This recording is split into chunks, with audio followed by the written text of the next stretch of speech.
extra time. Yeah, Virat, happy to be in Pune. A long time in Chennai, a long time in Ahmedabad, and completely new venue in Pune. This venue in the sense also because India has not played a one-day here in Pune for 15 years. For 15 years? Yeah, they not played a one-day in Pune, India. No, we've played. And Kedar's. We've played against England. We played against West Indies, so we have played quite recently one-day cricket here. But yeah, must be some confusion there. But yeah, it's good to be here in Pune. It's always been a venue that produces a good cricket wicket. There are a lot of runs on offer. Bowlers who bowl well can get wickets as well. So yeah, we're looking forward to a good contest and probably a very solid start in the one-day series as well. Virat, would Shikhar and Rohit be opening in this series? And are you looking at any sort of takeaways with an eye on the T20 World Cup in this series? Can one approach this format in that fashion? How do you look at it? Yes, there are a couple of things that internally we have discussed that we want to keep an eye on. As far as the opening combination is concerned, yeah, Shikhar and Rohit will definitely start. When it comes to one-day cricket, I don't think there's any issues or doubts over Rohit or Shikhar opening together, and they've been amazing for us in the past few years. So yes, we're going to start with that, and other factors. It'll be interesting because there are a few younger players who are getting an opportunity in the one-day setup for the first time. So I'm really keen to see how they go about executing their skills against a very, very strong England side. Virat, what happens when you're faced with a format which suddenly lands up out of the blue, which is, in the present context of things, there's no relevance. As in, we're looking forward to a T20 World Cup again, then next year there's a T20 World Cup. And then you are eyeing a World Test Championship final, you've played some really hard test cricket. So what happens when a format completely lands out of the blue? Is that seen as a distraction? Like, how do you all see it? Yeah, look, it's a difficult one. Scheduling is something that's not in our control. For us, international games, every game is important, every game has value, and it's an opportunity to represent your team. And for us, that remains the sole focus. Yes, along the way, as I've said in the past many times, that scheduling and workloads is something that everyone will have to be very aware of and keep an eye out for, especially in today's day and age where you just don't know where restrictions might come in and you have to, even in future, might have to continue to play in bubbles. I think it's very important to consider how much cricket you're playing, and it's not just the physical side of things but mental side of things as well. The players need to be spoken to and consulted with all around, and otherwise it's going to be a case of whoever can last through difficult times like this plays. If not, move away and someone else replaces that player. I don't think that's healthy for a cricket system and a cricket culture moving forward, which we definitely want to make more stronger and stronger going into the future for India. Hi, Virat. Good afternoon. Well, I'll just have to ask you a little more about the opening combination, given the way you and Rohit played. There is this talk in the cricket ecosystem whether you are sending out a message to the Indian selectors saying, look, this could be your long-term plan so far as white ball cricket is concerned. Well, firstly, the combination that plays on the field, the selectors don't have any role to play in that. Just how the management doesn't have any role in selection.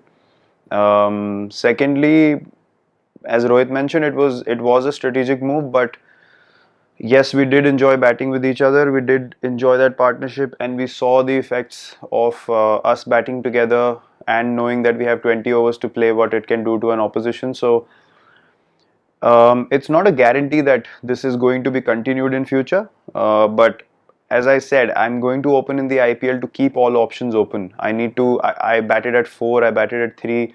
Now I want to go back into understanding my role as an opener as well, which I've done successfully in the past in T20 cricket, so that I provide an option to open up a slot for someone like Surya, who's playing the way he is at the moment, and if he can continue like that, then I should be ready to play any kind of role that the team requires me to.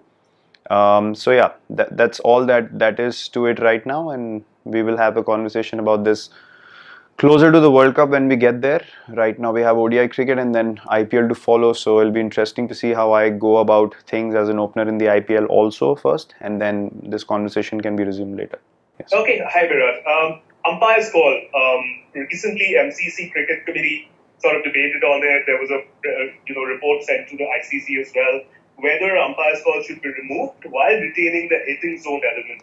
Now, if it is removed, then teams should lose an unsuccessful review and so on and so forth. The decision is the ICC Cricket Committee's to make. You're someone who thinks about these things, and you've spoken about them as well in the past. Where do you stand on this? What are your thoughts on the matter? Look, I've played a long time when there was no DRS, right? If the umpire made a decision, whether the batsman liked it or not, it stayed like that. Vice versa, if the umpire gave it not out and it was out, it stayed like that. Whether it was marginal or not. According to me, umpire's call right now is creating a lot of confusion. When you get bowled as a batsman, you don't expect the ball to hit more than 50% into the stumps to consider yourself bowled. So when the ball is being shown as clipping the stumps, the bails are going to fall. So from a basic cricket common sense, I don't think that there should be any debates on that. If the ball's clipping the stumps, it should be out. Whether you like it or not, you lose the review. And that's how simple the game has to be. If it hits the stumps or it misses the stumps, it doesn't matter how much it's hitting and those kind of things.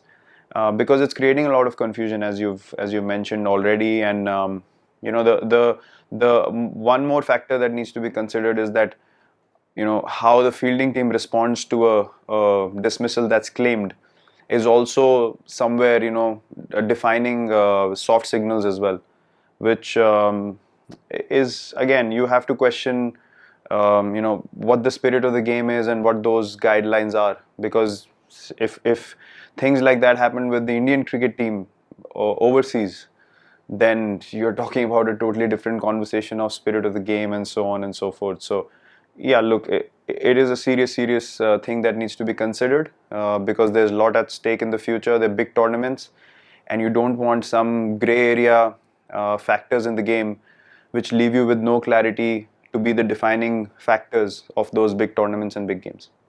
Hi Virat, you know Moeen Ali well from your time at RCB together. You have a strong relationship. Have you been surprised to see him fly home from the test matches to rest, but then come back and not play at all in the T20 series? Well, look, I won't judge anything like that. Knowing Moeen, he's someone that would have. I don't know what the rotation policy says, but and I'm not sure whether he was spoken to, or, as I said, the dynamics of the rotation policy. He would have been a very strong addition for sure in the test matches, looking at how the pitch assisted the spinners, and also in the T20 competition with him bringing in a bit more balance and adding an extra spinning option. But outside of that, I honestly have no idea what the internal conversations were, and to be honest, it's not something for me to review or worry about at all. Hi Virat, given the recent COVID spike in Maharashtra, at the back of your mind, is there any uneasiness in the team as regards to playing these 3 matches in Pune?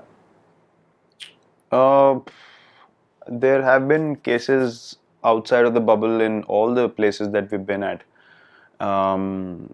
Look, whether there are few cases or a lot of cases, in today's times you have to be very, very aware and very, very particular about the precautions that you need to take, and that's the only thing that's in our control, and we are continuing to do that. We have been successful in 2 cities, and I'm pretty sure with our medical setup and the way the bubble is created, we will have a successful leg in Pune as well, and then carry it forward into the IPL also, because the players understand how much is at stake, the medical professionals understand, the hotel people have been brilliant. We have not felt unsafe inside the hotels or inside our bubbles at all. So I think they've all done a tremendous job, and it's upon everyone to be responsible to be able to continue the successful execution of these parameters. Hit the subscribe option and the bell icon to get all the exclusive sports videos on Extra Time.